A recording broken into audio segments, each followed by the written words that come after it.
Selamat pagi Bapak dan Ibu yang dikasihi Tuhan. Selamat berjumpa kembali di dalam doa pagi online GKI Samanhudi. Semoga kita semua dalam keadaan sehat dan kita tetap merasakan sukacita yang berasal dari Tuhan sendiri. Marilah kita mengawali kegiatan kita hari ini dengan membaca sebagian dari firman Tuhan. Dan sebelumnya mari kita berdoa. Ya Tuhan Allah Bapa Surgawi, kami bersyukur atas berkat dan penyertaan Tuhan dalam hidup kami. Kami bersyukur untuk istirahat kami dan untuk pagi hari ini. Kami hendak membaca sebagian dari firman Tuhan, mampukan kami untuk memahaminya. Mampukan kami untuk menggunakan perenungan kami sebagai pandu di dalam aktivitas kami hari ini. Terima kasih ya Tuhan, di dalam nama Tuhan Yesus Kristus kami panjatkan doa kami. Amin. Bacaan kita pada hari ini diambil dari kitab Yeskel pasal 37 ayat 15 sampai 28. Kitab Yeskel 37 ayat 15 sampai dengan 28. Mari kita baca bersama-sama. Kemudian datanglah firman Tuhan kepadaku. Hai engkau anak manusia, ambillah sepotong papan dan tulis di atasnya. Untuk Yehuda dan orang-orang Israel yang bersekutu dengan dia. Kemudian ambillah papan yang lain dan tulis di atasnya untuk Yusuf, papan Efraim dan seluruh kaum Israel yang bersekutu dengan dia. Gabungkanlah keduanya menjadi satu papan, sehingga keduanya menjadi satu dalam tanganmu. Maka kalau teman-teman sebangsamu bertanya kepadamu, tidakkah engkau bersedia memberitahukan kepada kami apa artinya? Katakanlah kepada mereka, beginilah firman Tuhan Allah. Aku mengambil papan Yusuf yang dalam tangan Efraim, beserta suku-suku Israel yang bersekutu dengan dia, dan menggabungkannya dengan papan Yehuda, dan aku akan menjadikan mereka satu papan, sehingga mereka menjadi satu dalam tanganku. Dan sedang engkau memegang papan-papan yang kau tulisi itu dalam tanganmu di hadapan mereka, katakanlah kepadanya, beginilah firman Tuhan Allah. Sungguh, aku menjemput orang Israel dari tengah bangsa-bangsa kemana mereka pergi. Aku akan mengumpulkan mereka dari segala penjuru dan akan membawa mereka ke tanah mereka. Aku akan menjadikan mereka satu bangsa di tanah mereka, di atas gunung-gunung Israel, dan satu raja memerintah mereka seluruhnya. Mereka tidak lagi menjadi dua bangsa dan tidak lagi terbagi menjadi dua kerajaan. Mereka tidak lagi menajiskan dirinya dengan berhala-berhalanya atau dewa-dewa mereka yang menjijikkan atau dengan semua pelanggaran mereka. Tetapi aku akan melepaskan mereka dari segala penyelewengan mereka, dengan mana mereka berbuat dosa, dan mentahirkan mereka, sehingga mereka akan menjadi umatku, dan aku akan menjadi Allahnya. Maka hambaku Daud akan menjadi rajanya, dan mereka semuanya akan mempunyai satu gembala. Mereka akan hidup menurut peraturan-peraturanku dan melakukan ketetapan-ketetapanku dengan setia. Mereka akan tinggal di tanah yang kuberikan kepada hambaku Yakub, di mana nenek moyang mereka tinggal. Ya, mereka, anak-anak mereka, maupun cucu cicit mereka akan tinggal di sana untuk selama-lamanya. Dan hambaku Daud menjadi raja mereka untuk selama-lamanya.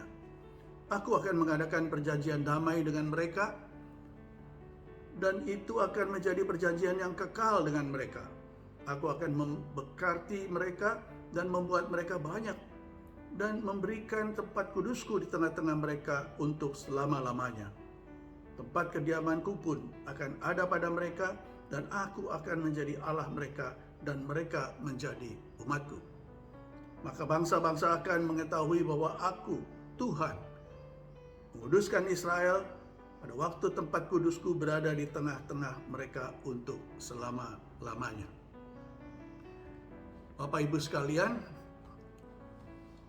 10 hari yang lalu saya diminta untuk memimpin sesi pembinaan pranikah dengan topik mengelola keuangan keluarga. salah satu topik yang selalu menarik untuk dibicarakan karena uang sebagai salah satu penyebab terjadinya friksi di dalam keluarga. Uang juga menjadi salah satu penyebab terjadinya percekcokan dan perceraian. Karena uang, orang bisa lupa pada komitmen di dalam perkawinan mereka yang telah disepakati untuk membina kehidupan bersama, untuk saling mendedikasikan diri di dalam persekutuan bersama dengan Tuhan. Salah satu bagian yang menarik dari sesi ini adalah diskusi tentang kebutuhan dan keinginan. Kebutuhan perlu dibedakan dengan keinginan, karena tidak setiap keinginan merupakan kebutuhan kita. Meskipun dalam kenyataannya kita lebih sering mengikuti keinginan kita, apalagi apabila itu menyangkut hal yang kita sukai. Masalah akan muncul saat keinginan dan kesukaan pribadi menguasai kehidupan kita, yaitu saat kita mulai melupakan kepentingan orang lain dan bahkan melupakan Tuhan. Bapak Ibu sekalian, bacaan kita pagi ini berbicara tentang penyatuan kembali dan pemulihan Israel setelah mereka terpecah menjadi dua kerajaan. Masa-masa setelah pemerintahan Salomo. Kita semua mengenal Salomo sebagai raja yang bijaksana. Kebijaksanaan diperoleh dari Tuhan sebagai anugerah, sebagaimana diungkapkan di dalam 2 Tawarikh 1 ayat 12. Tuhan menganugerahkan kebijaksanaan dan pengertian kepada Salomo, juga kekayaan, harta benda, dan kemuliaan. Tidak ada raja di muka bumi ini yang melebihi Salomo di dalam hal kekayaan dan hikmat. Namun Salomo juga memiliki kelemahan. Dalam kitab 1 Raja-Raja pasal 11, dinyatakan bahwa dia mencintai banyak perempuan-perempuan asing yang menyembah ilah lain, bukan menyembah Allah Salomo. Mereka bahkan dikatakan lebih menarik hati Salomo dibandingkan dengan Tuhan. Keadaan ini berlanjut dan saat dia mulai tua, istri-istri Salomo kemudian mencondongkan hati Salomo untuk berbakti kepada Allah-Allah lain, yaitu Allah-Allah istri Salomo. Sehingga dengan demikian dia tidak lagi dengan sepenuh hati mengikuti Tuhannya. Salomo diingatkan, namun tidak mentaatinya. Dia lebih mengikuti apa yang dia sukai dan apa yang diinginkannya. Oleh karena itu, Tuhan marah dan mengkoyakkan kerajaan Salomo menjadi dua. Karena pertikaian di antara bangsa itu dan juga hukuman Tuhan, kerajaan Israel terpecah menjadi dua. Kerajaan Yehuda dipimpin oleh Rehabeam, anak Salomo, berpusat di Yerusalem, mewarisi kerajaan Salomo. Namun kebengisannya dalam memerintah membuat suku-suku Israel memberontak. Mereka kemudian menobatkan Yerobeam menjadi raja atas kerajaan Israel dan berpusat di Samaria. Ada 10 suku Israel yang bergabung ke dalam kerajaan ini. Raja silih berganti, namun pertikaian terus berlanjut. Perilaku bangsa ini dianggap jahat di mata Tuhan, sehingga Tuhan menghukum mereka dan menyerahkan Israel kepada bangsa Asyur dan membuang Yehuda ke Babel.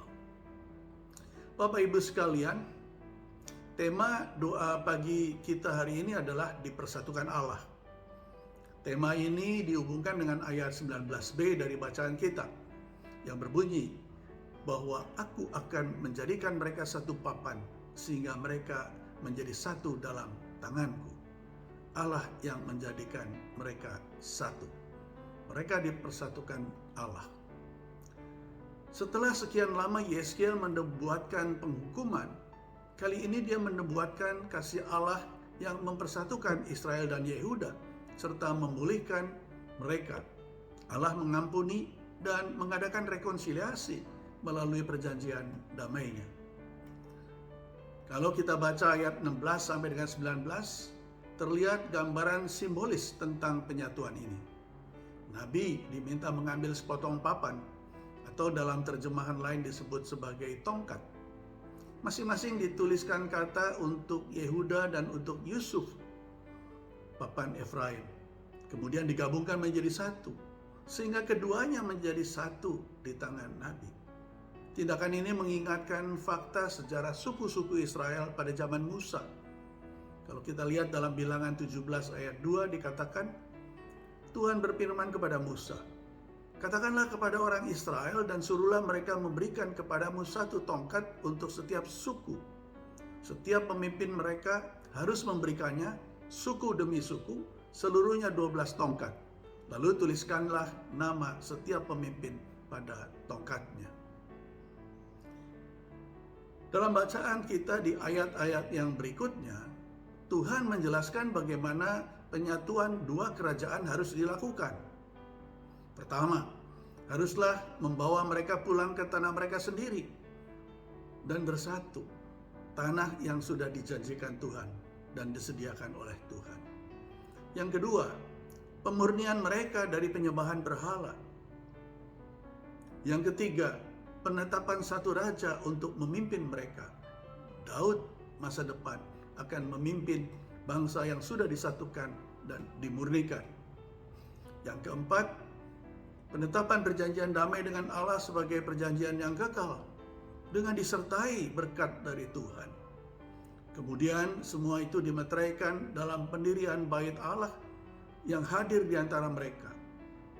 Betapa indahnya pemersatuan, karena Tuhan tidak pernah menarik kasih setianya dari umatnya. Bapak Ibu sekalian, bacaan ini memberikan kita pelajaran yang indah. Bagi kita, kerajaan bisa berarti keluarga, organisasi, atau kelompok masyarakat, perusahaan, gereja, dan bisa juga dalam level negara, dimanapun kita ditempatkan. Seperti Salomo, pada saat kita menjalankan kebijaksanaan dan pengertian dari Tuhan, menjalankan perintahnya, kita akan diberkati dan kita akan menjadi berkat. Namun kita juga dihadapkan kepada fenomena istri-istri Salomo, berupa kepentingan pribadi kita, berupa jabatan, pangkat, kekayaan, ketenaran, dan bahkan apabila kita memuja berhala modern yang bisa mengalihkan perhatian kita dari kepentingan bersama dan keadilan.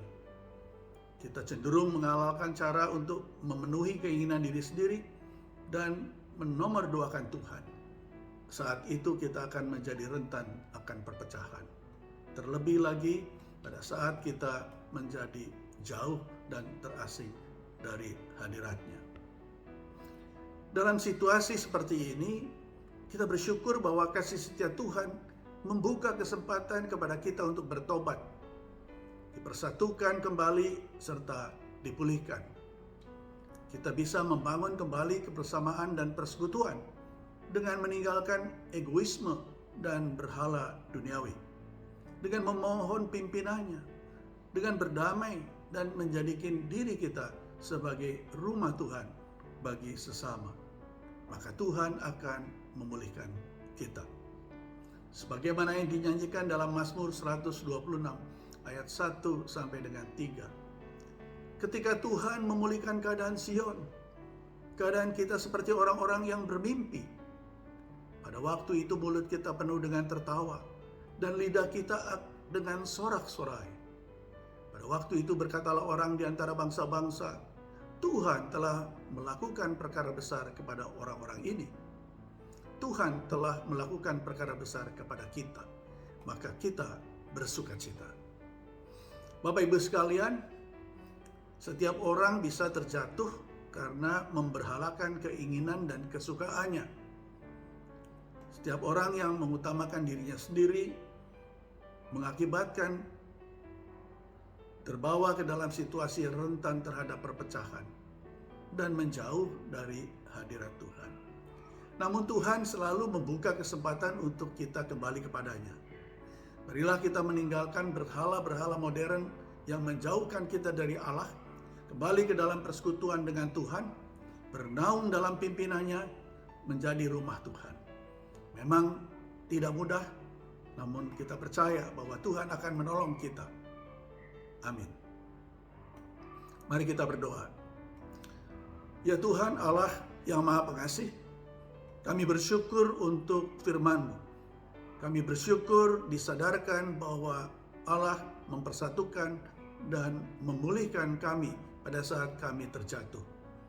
Mampukan kami untuk senantiasa memegang perintah-Mu dan kembali kepadamu di dalam persekutuan kasih dengan Allah. Ya Tuhan, terima kasih. Kami juga berdoa bagi saudara-saudara kami yang saat ini berada dalam kesulitan. Bagi saudara-saudara kami yang menghadapi masalah kemanusiaan akibat peperangan dan juga bencana-bencana yang lain. Tuhan, kami juga ingin berdoa bagi saudara-saudara kami yang sakit, baik yang dirawat di rumah maupun di rumah sakit. Kami ingin berdoa pada saudara-saudara kami yang masih bergumul dengan masalah sosial ekonomi mereka. Biarlah Tuhan menolong mereka dan memampukan kami untuk ikut bersama-sama membantu menyelesaikan masalah yang dihadapi. Terima kasih ya Tuhan. Kami serahkan kehidupan kami dalam kasih dan pertolongan-Mu. Terima kasih untuk hari ini. Biarlah segala sesuatu yang kami lakukan menjadi berkat bagi kami dan bagi sesama. Terlebih lagi menjadi kemuliaan bagi nama Tuhan. Dalam nama Tuhan Yesus Kristus, kami panjatkan doa syukur kami. Amin. Bapak Ibu sekalian, selamat pagi, selamat beraktivitas. Tuhan memberkati kita sekalian. Bagi Bapak Ibu yang memiliki pergumulan khusus dan ingin didoakan, bisa menghubungi rekan-rekan pendeta di nomor berikut.